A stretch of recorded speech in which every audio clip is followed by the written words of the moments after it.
नामांकन दाखिल का पर्चा भर दिया गया है।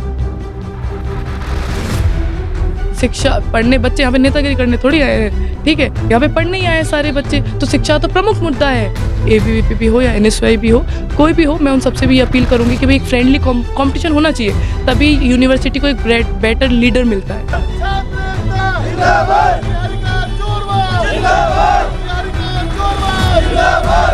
मंत्री मुरारीलाल मीणा की बेटी निहारिका जोरवाल छात्र संघ चुनावों में अध्यक्ष पद के तौर पर दावेदारी ठोक चुकी है, नामांकन दाखिल करने के लिए पहुंच चुकी है और नामांकन दाखिल का पर्चा भर दिया गया है। अभी मौजूद है निहारिका जोरवाल हमारे साथ। निहारिका, निर्दलीय तौर पर अब उम्मीदवार के तौर पर नामांकन दाखिल किया है, किस तरह की पूरी रणनीति रहेगी छात्र संघ चुनाव में आपकी?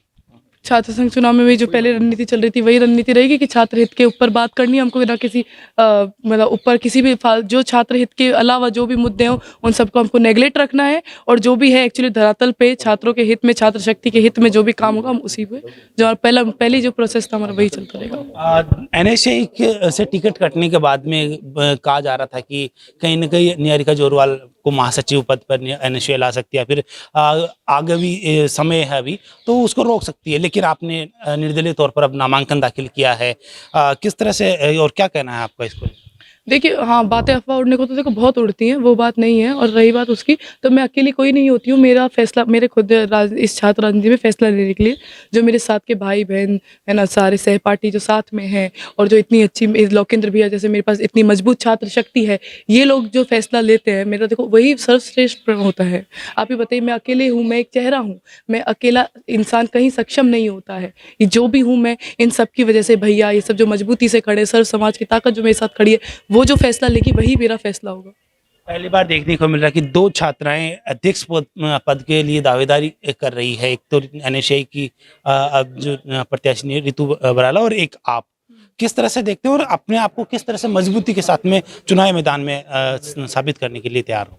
देखिए, मैं तो अभी पहले भी यही बोला था, मैं तो देखो अभी भी छात्र हित के बारे में ही बात करनी है, कोई फालतू न्यूसेंस टॉक करनी नहीं है, क्योंकि स्टूडेंट के ऊपर मुद्दे हैं, ये कोई कांग्रेस बीजेपी या फलाना फलाना ऐसी कुछ चीज़ें नहीं है। और रही बात कंपटीशन की, तो मैं तो ये मानती हूँ कि जो कोई भी पैनल हो, चाहे एनएसवाई की बात नहीं, एबीवीपी भी हो या एनएसवाई भी हो, कोई भी हो, मैं उन सबसे भी अपील करूंगी कि भाई एक फ्रेंडली कंपटीशन होना चाहिए, तभी यूनिवर्सिटी को एक बेटर लीडर मिलता है।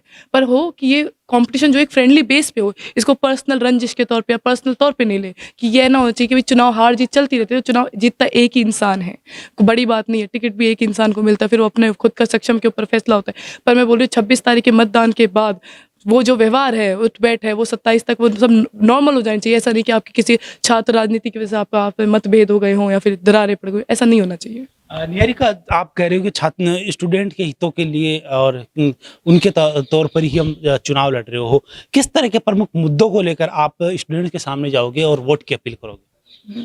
देखिए, मेरा मतलब मुद्दों की बात करें तो ऐसे तो बहुत सारे मुद्दे हैं, पर अभी समय के अभाव में मैं कुछ आपको बता देती हूँ। जैसे मैं खुद एक लॉ स्टूडेंट हूँ और मैं एक छात्रावास में रहती हूँ, यहाँ पे कैंपस के छात्रावास हैं, तो मेरे प्रमुख मुद्दे तो पहले इंफ्रास्ट्रक्चर को लेके होंगे, चाहे हॉस्टल के इंफ्रास्ट्रक्चर हो या फिर कैंपस का इंफ्रास्ट्रक्चर हो, कि इंफ्रास्ट्रक्चर की स्थिति थोड़ी दयनीय है, आप देखना चाहेंगे तो देखेंगे तो, ठीक है। और हॉस्टल में भी हो, जैसे मैं हॉस्टल में 5 वर्ष हो गए मुझे हॉस्टल में रहते हुए, तो उसके अंदर मतलब छोटी छोटी चीज़ें होती हैं जो एक बाहरी आदमी को, जो बाहरी कैंडिडेट मान लीजिए या फिर बाहरी का जो आदमी है जो घर रहता है, जो सिर्फ कॉलेज पढ़ने के हिसाब से आता है, वो चीज़ नहीं समझ सकता। हम हॉस्टल में रहते हैं, छात्रावास में रहते हैं, तो हमें पता है कि भाई एक एक चीज़ खाने की क्वालिटी से लेके सोने तक की क्या क्या व्यवस्थाएं होती है जो अव्यवस्थित होती हैं, जिन पे हमें ध्यान देना होता है। जैसे सेफ्टी हो गई, सेफ्टी की बात करें, लड़का लड़की की दोनों की सेफ्टी मैटर करती है, लड़की की अकेले की सेफ्टी मैटर नहीं होती है, ठीक है। तो दोनों की सेफ्टी हो गई है ना, रोड हो गई यहाँ पे। और जो अपना एक मेरा ये भी मुद्दा रहा है कि भाई जो शिक्षकों की अपनी जो लास्ट भर्तियाँ निकली थी 2018 या 17 में निकली थी रोज, तो मेरा ये है कि उस पर जरूर दबाव देना है मुझे। और भैया ने ही मुझे ये सुझाव दिया था, लोकेंद्र भैया ने ही, कि अपन को ये मुद्दा जो शिक्षकों की भर्ती का है उसको आगे एकदम दमखम से लड़ना है, कि इसके बारे में हम मुद्दा रखें कि भाई और भर्तियां निकाली जाए। शिक्षा की गुणवत्ता को लेकर बात करें तो कोई भी छात्र नेता अभी तक शिक्षा की गुणवत्ता को लेकर बात नहीं कर रहा, क्योंकि राजस्थान यूनिवर्सिटी का जो एजुकेशन स्तर है वो लगातार नीचे जाता जा रहा है। उसको लेकर भी क्या आप चुनावी मैदान में इसको लेकर भी उठाओगे? देखिए, वो तो मुद्दा है ही, शिक्षा पढ़ने बच्चे यहाँ पे नेतागिरी करने थोड़ी आए हैं, ठीक है, यहाँ पे पढ़ने ही आए हैं सारे बच्चे। तो शिक्षा तो प्रमुख मुद्दा है। जैसे मैंने बताया, जैसे मैं बता लॉ स्टूडेंट हूँ, हमारा एसएफएस है, जैसे मैं आपको बता लॉ का इवनिंग हो गया, 5 ईयर हो गया, ये एसएफएस कोर्सेज है। ज़्यादातर बच्चे ग्रामीण प्रवेश से आते हैं, ग्रामीण प्रवेश के बच्चे होते हैं जो गवर्नमेंट कॉलेज में पढ़ते हैं, जो 80-90% ला के यहाँ पे एडमिशन लेते हैं। उनके लिए जो फिर भी आप एसएफएस दे रहे हैं यहाँ पे फैसिलिटी, तो वो बहुत महंगी होती है, हर कोई अफोर्ड नहीं कर पाता। तो मेरा पहले प्रमुख मुद्दा होगा कि भाई एक तो एसएफएस कोर्सेज की एक ऐसी मिनिमम फीस रखी जाए जो हर बच्चा अफोर्ड कर सके। छात्रवृत्ति हो गई है, और ये प्लेसमेंट सेल हो गए हैं लॉ के अंदर के, और भी बहुत सारी कई प्रकार की चीज़ हो गई, जैसे छात्रावास हो गए। जैसे अब ग्रामीण प्रवेश से कोई मध्यम वर्ग का बच्चा आता है, बाहर पढ़ने के लिए आता है, वो अफोर्ड नहीं कर पाता भाई इतना कि महीने का 10,000 रुपये आप किराए पे या राशन पे दें। तो मेरे ये कि हॉस्टल में भी ऐसी एक व्यवस्था हो रखी जाए जिसमें ज़्यादा से ज़्यादा बच्चों का छात्रावास में एडमिशन हो, ताकि उनको भी एक मनोबल बढ़े, एक सपोर्ट मिले, और एक परिवार की तरह यहाँ पे यूनिटी में विश्वविद्यालय को बनाए रखें। बिल्कुल। निहारिका जोरवाल को समर्थन देने के लिए लोकेंद्र सिंह रायथलिया भी यहाँ पहुंचे हैं। लोकेंद्र, आप भी लगातार लंबे समय तक छात्र राजनीति में आ रहे हैं, अपना समर्थन भी निहारिका को दे रहे हैं। जी, मैं आपको बता दूं, मैं लगातार पिछले कई वर्षों से राजस्थान विश्वविद्यालय की छात्र शक्ति के लिए अलग अलग मुद्दों पे लगातार मैंने संघर्ष किया है। विद्यार्थी परिषद के अंदर मैंने इकाई उपाध्यक्ष, इकाई सचिव, अन्य दायित्वों पर रहते हुए कई वर्षों तक काम किया। लेकिन कल भी मेरी बहन निहारिका जोरवाल ने बताया कि संगठनों में कार्यकर्ताओं का शोषण होता है, और जब बात टिकट की आती है, बात समय पर आती है, तब ये लोग जाति की बात करने जाते हैं। छात्र राजनीति के अंदर जाति की कोई जगह नहीं है। छात्र की एक ही जाति होती है, छात्र।